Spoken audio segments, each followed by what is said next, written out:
Bien, seguimos aquí en Armando Diálogos haciendo lecturas desde diversas ópticas sobre el proceso electoral del 2 de junio. Vamos empezando con el ámbito nacional, luego tocaremos algunos aspectos del local. Tocayo, ¿cuáles serían las consecuencias, la trascendencia, si se confirma, como parece que así va a ser, el triunfo de Claudia Sheinbaum y los triunfos que obtuvo Morena y sus aliados en el país? Fíjate que esa pregunta implica varios elementos para contestarse. Desde la misma candidata, vamos a empezar desde la misma candidata. Primero será la primera mujer, como se dice.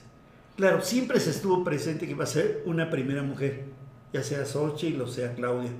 En ese caso resultó ser Claudia.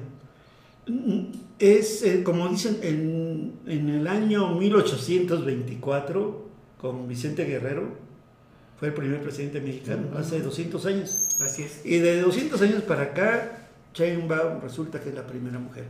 Pero no solamente en México, sino en América del Norte, podríamos decirlo también.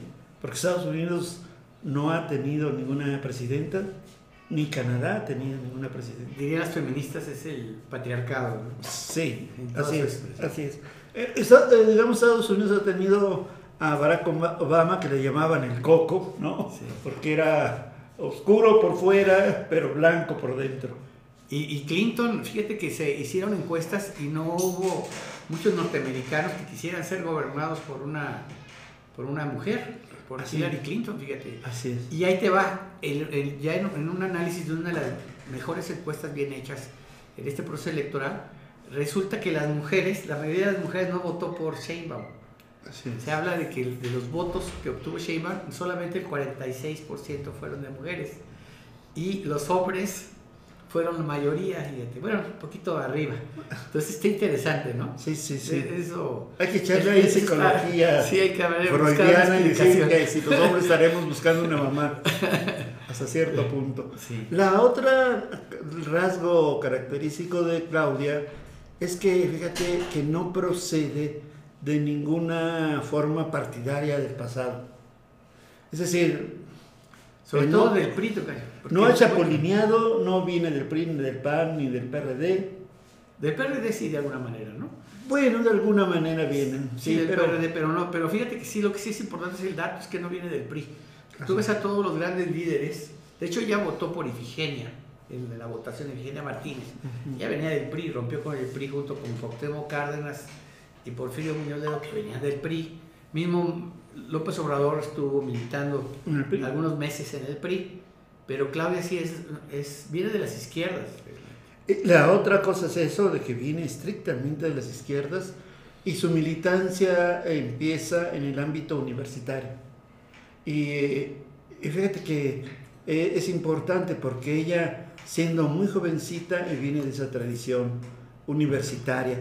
Y aquí viene también otro dato. Antes eran militares. Luego, a ver si no estoy equivocado, si no me corriges. Sí. Luego fueron la época de los licenciados. Sí. Yo no sé, tengo la impresión que la primera doctora o el primer doctorado como presidente, como una mujer y como un presidente, no sé si otro. No, también, Carlos Salinas. ¿Era doctor? Sí, Ernesto Zedillo, sí, tenían doctorados en economía. Bueno, entonces, fíjate. Pero no eran científicos como Sheinbaum en el área de ¿cómo se llama? De física. De las ciencias naturales. De las ciencias naturales, ¿no? Sí. Que le da también el ámbito ecológico, ¿no? Sí, y pensar que viene de la UNAM, fíjate que hay dos facultades, algunos dicen que son las dos facultades únicas que debe de haber, porque es ciencias o filosofía, como de que ahí se deriva todo, dicen, ¿no?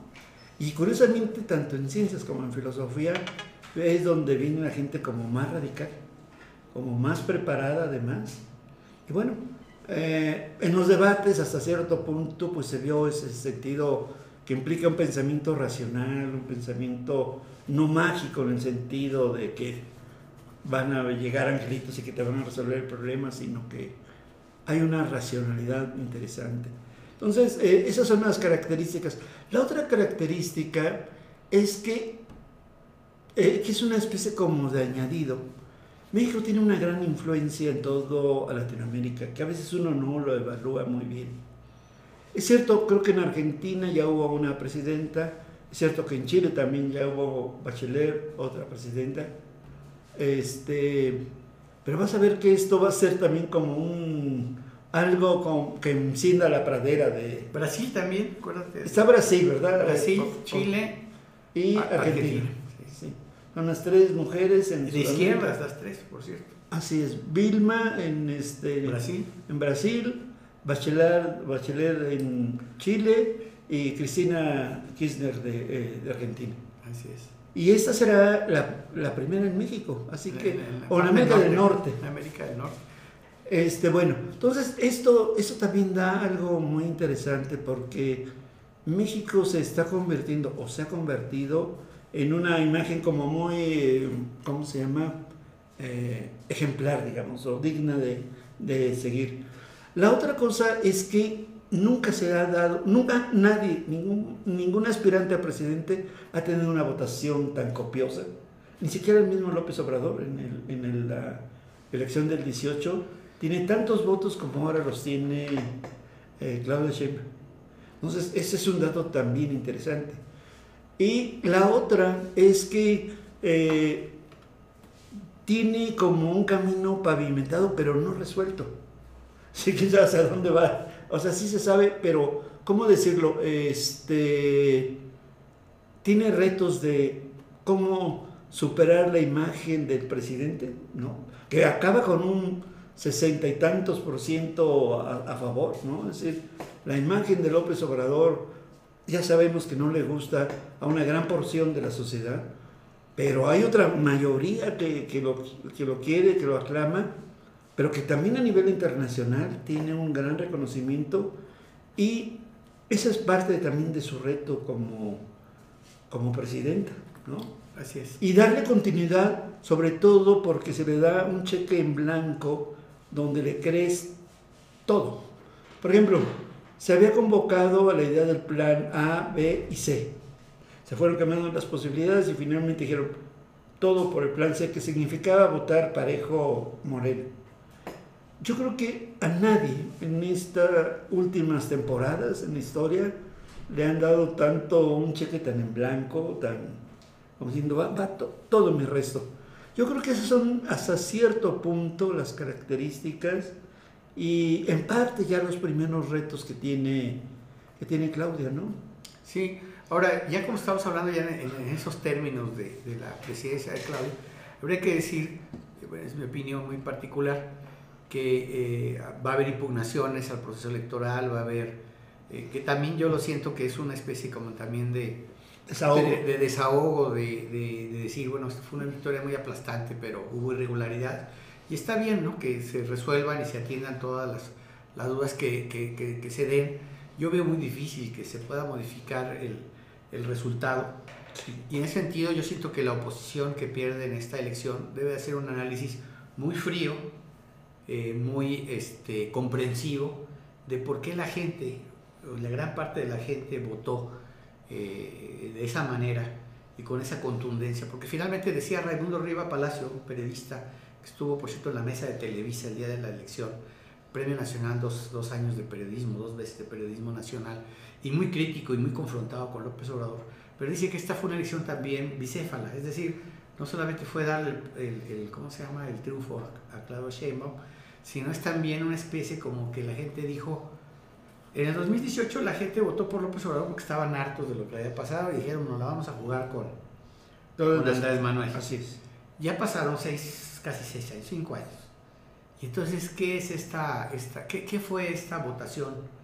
Pues una manifestación de mucha gente que podrá estar equivocado, ¿no? Pero se ve que fue la mayoría, de que la gente dice, pues, con todos sus defectos y sus insuficiencias, vamos a apoyar y estamos de acuerdo con Andrés. Y vamos con todo, sí. De hecho, las encuestas antes de la elección, Gallup, que es una encuestadora internacional, sobre todo de audiencias de televisión, radio y demás, había dicho que López Obrador estaba ya cerca del 80% de aceptación. Sí. Vamos a suponer que muchas encuestas lo ubican en el 70%.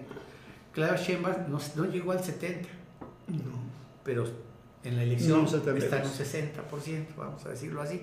Y Morena pues está más abajo, tiene sus defectos. Morena andará en 45, 40, 45%. Pero esos es, digamos, los niveles de poder, de popularidad, vamos a decirlo así. Entonces esta elección votó de alguna manera, fue un plebiscito para decir lo que ha hecho López Obrador no está tan mal, ¿verdad? Por lo menos para la población. Y lo que logró López Obrador, tal vez en algunas veces abusando un poquito de la palabra y de sus mañaneras, fue lograr que la gente viera a Claudia Sheinbaum como una continuación de lo que él estaba haciendo. Entonces, si yo soy aprobado, ahí viene mi continuidad. No me voy a reelegir, porque él pudo haber caído en la tentación, como lo han hecho otros presidentes en el mundo. Claro. El de la India, que es muy popular, el número 1 en popularidad del mundo, se va a reelegir. De hecho, casi las elecciones fueron simultáneas. Venezuela se reeligen, en muchos, Brasil se reeligieron, etc. En muchos países se reeligen. México no tenemos la reelección, y qué bueno. Entonces, él no cayó en esa tentación, pero de alguna manera está heredando, ¿no? Y obviamente que ahí va la crítica de que Claudia va a ser algunos dicen que un instrumento, un títere de Andrés Manuel, por el carácter que tiene, la figura que tiene y también el poder que se le ha delegado.